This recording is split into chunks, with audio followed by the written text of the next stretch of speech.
tenemos nuestro primer invitado del día. Se trata del pastor Ezequiel Molina Sánchez, vicepresidente de la Batalla de la Fe, a propósito de que este evento masivo llama cada año a miles de dominicanos que se dan cita el 1 de enero para acudir a esta concentración, la Batalla de la Fe. Bienvenido, un placer tenerle con nosotros, pastor. Un placer para nosotros, Laura, Percio. Nos sentimos muy bien poder compartir con ustedes en esta mañana. Bueno, y me imagino que habrá entusiasmo particular, sobre todo luego de que ya las restricciones por el COVID-19 no están en pie y por lo tanto habrá mucho más flexibilidad para la realización de este evento.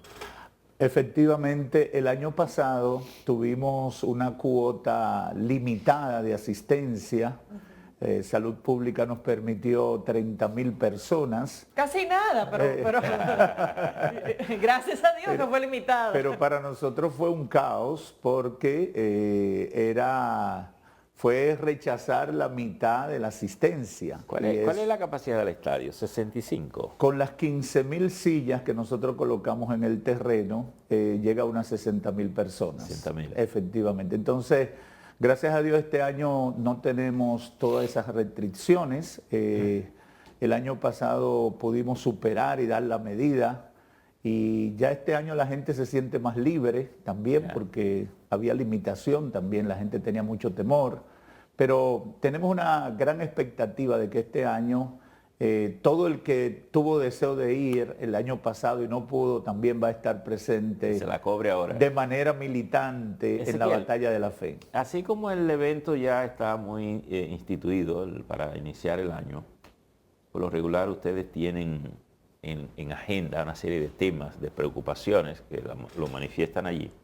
¿Se tiene claro más o menos cuáles son las mayores preocupaciones que ustedes registran de la sociedad dominicana y del mundo de hoy? Cada año nosotros tenemos un tema específico del evento. Este año el tema es Avívanos. Y Avívanos es una proclama, es un clamor donde el enfoque es motivar a la República Dominicana en todo su conjunto y también a la iglesia de manera específica a reaccionar frente al deterioro moral y espiritual que vive la República Dominicana. De alguna manera nosotros vamos dejando que las cosas pasen y yo he estado planteando en muchos lugares sobre una realidad que todos tenemos de frente. Por ejemplo, cómo nuestros hijos y algunos eventos que se celebraron en el Estadio Olímpico fueron un testimonio. Siguen modelos de conducta, personajes que realmente son víctimas de un sistema que los catapulta como íconos cuando los méritos son muy cuestionables. Y nosotros dejamos que esos personajes se conviertan en los modelos a seguir por nuestros niños. Y entonces la realidad es que la sociedad va en decadencia. Occidente está en una crisis. Cuando tú analizas la conducta de todo Occidente, tú ves que hay un deterioro de la familia, los valores morales y espirituales están por el suelo, producto de una serie de filosofías que se han asumido como norma de vida. Y entonces, ante esa realidad que nosotros advertimos dentro de la sociedad, lo que hemos recibido, lo que hemos entendido, es que hay que llamar la sociedad a un despertar, a una reacción, no quedarse solamente aceptando que lo que se hizo popular, que lo que se hizo viral, que lo que se hizo interesante para la gente, quizás usando todo tipo de mecanismo publicitario o de manipulación, se imponga, sino que tenemos que reaccionar cuando algo está mal, cuando algo no está bien. El Papa Juan Pablo II hizo un esfuerzo de reunificar las iglesias, por lo menos en poderse ver cara a cara y abordar temas importantes. ¿Cuál es el nivel de relación de ustedes con la Iglesia Católica acá? Y si estos temas se abordan y hay puntos de coincidencia como para, digamos, luchar en una misma dirección. Real y efectivamente, todos los que siguen el cristianismo en cualquiera de sus manifestaciones tienen puntos convergentes. Esa es la realidad.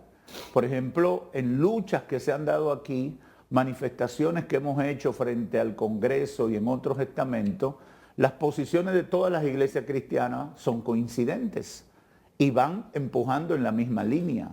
Por ejemplo, aquí hemos hecho una cantidad de actividades y manifestaciones para oponernos a los temas como el aborto, la ideología de género y una serie de cosas que han venido como un paquete, como políticas internacionales. Y todos los cristianos hemos estado unidos. Hemos hecho frente igualmente con los temas de la pobreza, de la exclusión social, del trabajo que hay que hacer con la gente que está muy carenciada. Todos los cristianos coincidimos en esos valores. Y desde el punto de vista de la juventud, ¿en qué medida están logrando que se acerquen y formen parte de este llamado? Real y efectivamente, la juventud necesita dirección. Y es un error que ha cometido la sociedad, vuelvo a repetir, occidental, en dejar a la juventud sin dirección en aras de una libertad demasiado temprana. Por ejemplo, nosotros nuestros hijos lo inducimos, lo forzamos, lo obligamos a prepararse. Van a la escuela, tienen que estudiar, no negociamos que tienen que desarrollarse, estudiar y formarse. Sin embargo, en otra cantidad de áreas importantes de su vida y de formación, lo dejamos a la deriva. Por ejemplo, nosotros trabajamos con la juventud, sembrándole real y efectivamente valores morales y espirituales. Nosotros tenemos una tasa muy baja de embarazos en adolescentes. ¿Por qué? Porque se le enseña que el sexo es para el matrimonio, es para una relación formal, responsable, entre gente adulta. Pero ahora tú te enfrentas a filosofías que te promueven el sexo libre. Por ejemplo, UNICEF hizo un estudio hace algunos años donde recriminaba a la República Dominicana porque penaliza la iniciación sexual de los niños o de los jóvenes hasta los 18 años, cuando ellos están demandando que sea que por lo menos hasta los 12, de los 12 en adelante ya no los penalicen, como hay en otros países de Latinoamérica. Y eso es una barbaridad, porque un niño de 12 años, 13, 14 años, lo único que va a hacer es quedar embarazada la niña y el muchacho perder el rumbo de su vida con esa realidad. Entonces, ¿qué hacemos nosotros como iglesia, como predicadores de una fe viva? Inducir a los muchachos, a los jóvenes, a las nuevas generaciones, para que vivan conforme a los valores cristianos, que entiendan que cada cosa lleva su tiempo. Como dijo Salomón, todo tiene su tiempo debajo del sol. España acaba de aprobar una decisión bastante controversial, que ha estado muy cuestionada. ¿Cuál es la visión de ustedes en el hecho de que a los 16 años los niños pueden decidir si son hombres o mujeres?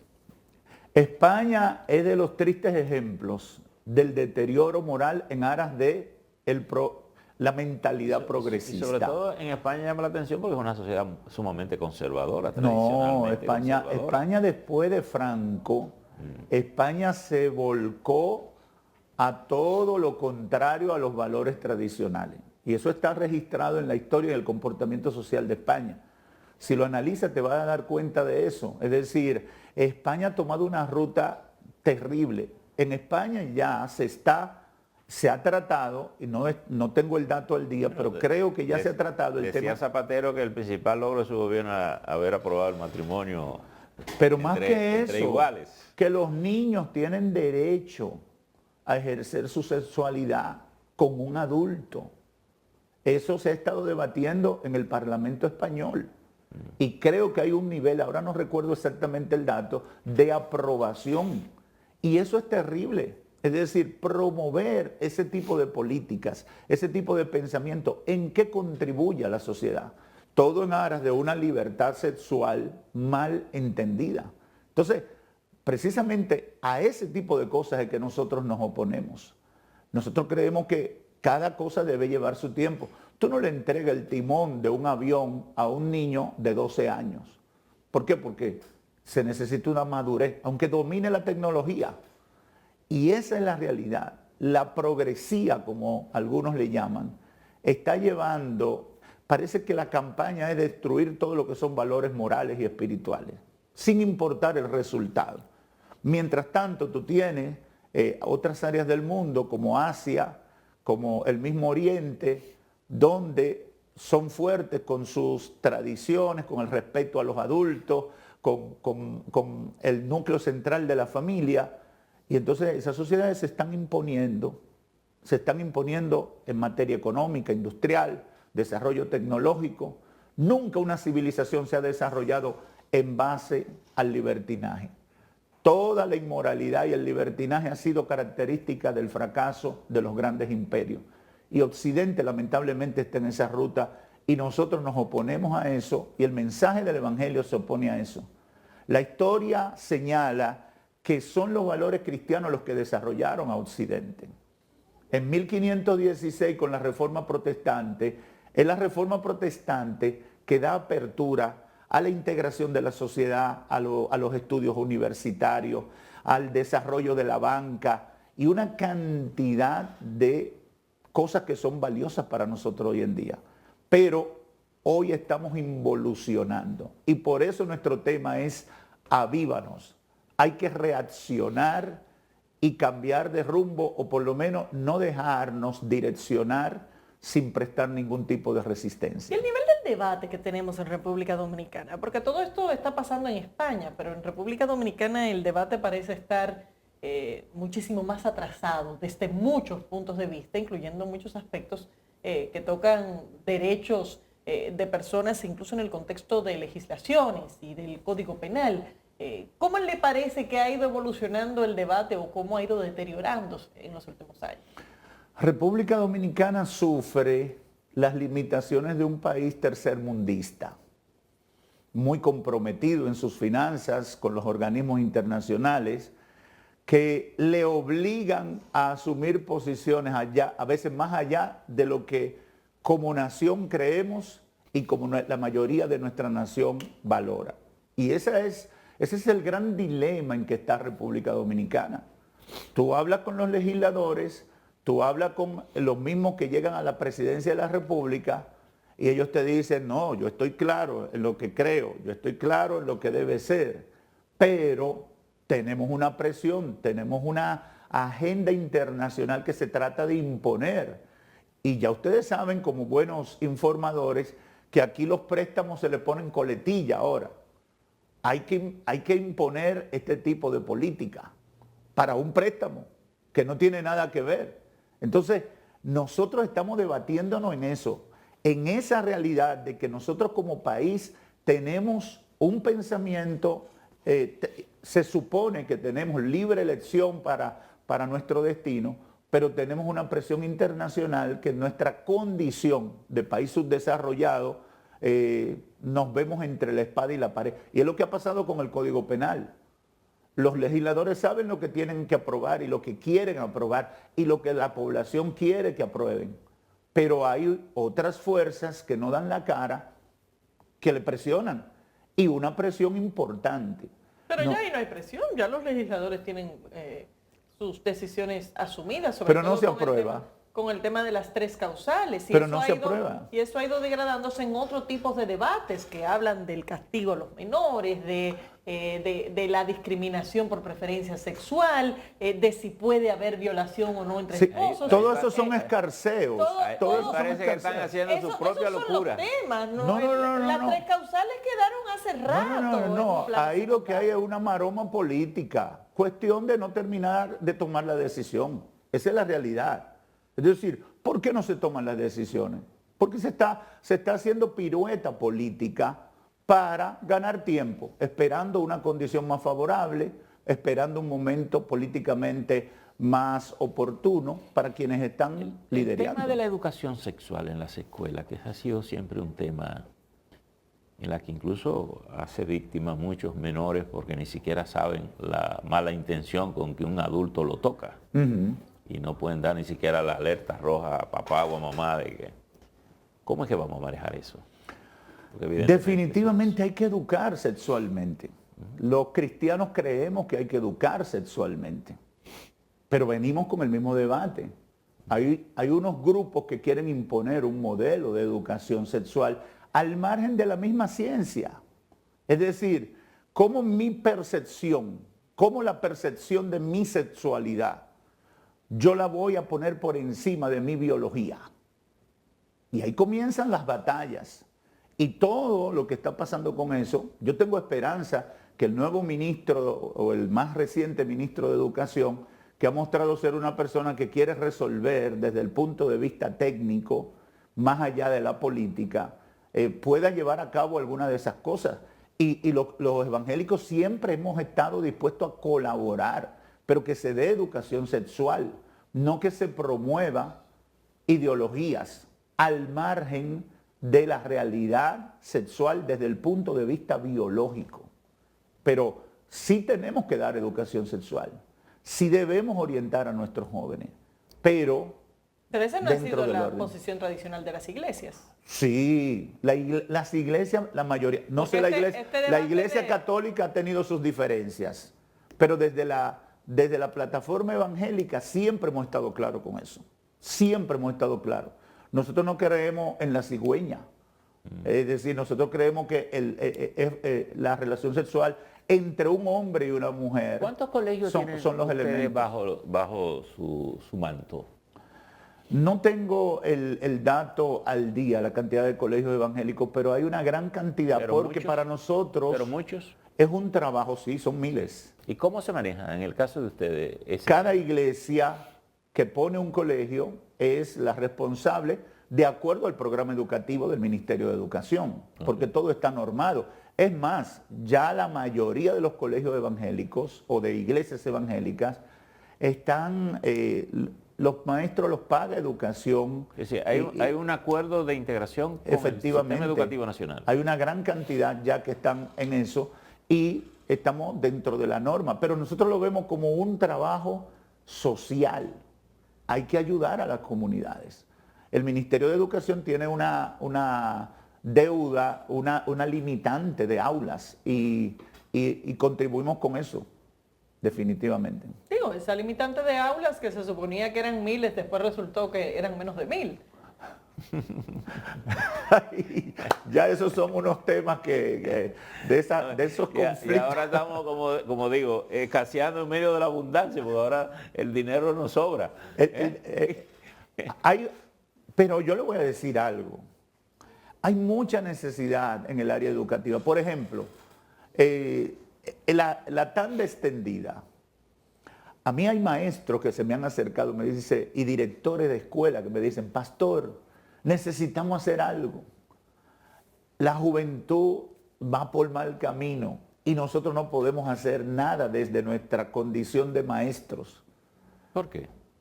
Bueno, ellos dicen que las normativas que hay los limitan. Entonces, muchos me han propuesto, venga y dele charla a los muchachos, venga y desarrollen un programa. Y hay algunos esfuerzos en que ese tiempo disponible se haga algo por la juventud. Es decir, hay que hablar con un joven de 10, de 12 años y preguntarle cuáles son sus expectativas de vida, sobre qué cifra sus esperanzas, cuáles son los deseos de su corazón. Y ustedes se van a quedar sorprendidos.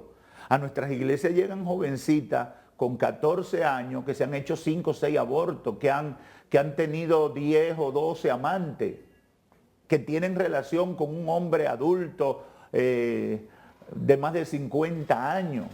Y tú dices, ¿qué es lo que está pasando? ¿Qué es lo que hay en el corazón de esa juventud? Obviamente, una sociedad de consumo que le impone que su valor y que su estima estará condicionada a lo que posee, a lo que puede alcanzar. Entonces ahí hay un nivel de distorsión. ¿O qué hay en la estructura familiar? Vienen de hogares disfuncionales, la mayoría monoparentales. Y entonces hay ese deterioro moral es que nosotros llamamos, porque por ejemplo el Evangelio llama a la restauración de la familia, a que papá y mamá se vuelvan a los hijos, como dice la Biblia, y los hijos se vuelvan a los padres, a la unión familiar, pero también al papel trascendental o de influencia de papá y mamá en la vida de los hijos. Yo tengo 2 hijos, aquí hay uno. Yo soy el principal influencer de mis hijos. Yo tengo que ser influencer de mis hijos, pero yo modelando conducta, yo tratando de darle un ejemplo digno para que ellos puedan ser hombres y mujeres de bien. Pero tenemos hogares totalmente disfuncionales. 50 años atrás, ¿qué hacían las nuevas generaciones? Imitaban lo que veían. Quizás no estudiaban sobre familia, pero imitaban. Ahora nosotros, las iglesias, estamos enseñando, estamos dando cursos de padre y cursos de madre. ¿Para qué? Para decirle a nuevas generaciones que no tienen ni idea. Hay niñas que nunca han visto una figura masculina todo el fija en su casa, sino que ha sido variable. Un niño un día me dice en la iglesia, y hay figuras papá, masculinas que nunca han visto a sus hijos. Efectivamente. Un día un niño me dice en la iglesia, papá, y varias veces me saluda papá. Y yo le digo, no, yo no soy tu papá, yo soy el pastor. Y después me explica la mamá que es que cada vez que hay un hombre en su casa, él le dice papá. Ya. Que él ve un hombre cerca, él le dice papá. Es decir, que todo el que él ve dirigiendo algo. Efectivamente, entonces, ese es un ejemplo. Y muchos padres irresponsables, porque eso no se puede tapar el sol con un dedo. Al hombre se le enseñó a vivir desordenadamente. Yo recuerdo que en mi primer trabajo de mi ejercicio profesional, yo llego y digo que estoy casado, que tenía un par de años casado y me dicen los compañeros, sí, pero aquí hay 2 o 3 con las que tú puedes salir. Esa es la cultura. Digo, no, yo soy un hombre de una sola esposa. Eso suena extraño. Te dicen que tú no eres un hombre claro porque tú tienes una esposa, porque tú quieres cumplir con tus hijos. Eso te cuestiona la sociedad. Y eso es lo que nosotros con el mensaje del Evangelio pretendemos siempre llamar la atención. Y es lo que aprende la gente que comienza a buscar de Dios a través del Evangelio y que nosotros podemos influir. Pastor, tenemos ya que finalizar. Un último llamado para todos los que están convocados a esta batalla de la fe. Este próximo domingo a las 4 de la tarde, esta vez vamos a comenzar 1 hora más tarde, la batalla de la fe en el Estadio Olímpico. Todo el pueblo cristiano y los que quieran. Porque como me dijo aquí mismo en este grupo hace unos días en el área de la radio, me dice alguien, no solamente son ustedes que van, también los cristianos simpatizantes vamos. Así que le esperamos con agua o con sol, como decimos nosotros, alabaremos al Señor. Tendremos música con Isabel Valdés, Rocío Croc y una serie de cantantes cristianos muy destacados. Y sobre todo, estaremos orando por la República Dominicana y sus autoridades. Gracias. Gracias, pastor, por haber estado con nosotros. Despedimos, señores, al pastor Ezequiel Molina Sánchez, vicepresidente de la Batalla de la Fe, que tendrá lugar el próximo día 1, como es ya tradición dentro de este evento.